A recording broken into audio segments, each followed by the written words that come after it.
Okay, so day 5. Last day ng resistance training natin. So, back muscles naman yung workout natin, posterior chain. So, first step natin, mobility, then deadlift to. So, yung pinagawa ko sa inyo nung assessment natin. So, hands sa thigh. Tapos, feet a bit wide. Okay, so yung squat stance, neutral. Slow, slide. As slow as you can. Then rise. Okay, so 10 repetitions. Again, 3 sets po tayo. So check. Dito, pwedeng mag-round yung back natin. Round all the way down. And then rise up.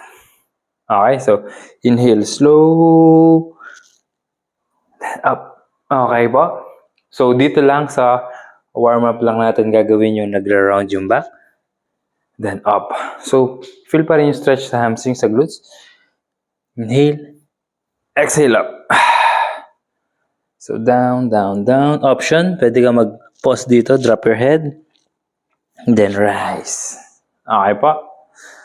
So, mobility. So, warming up your hamstrings, your glutes, your lower back, lahat ng back muscles natin, pati shoulders natin. Okay po. So, that is your warm-up for day 5.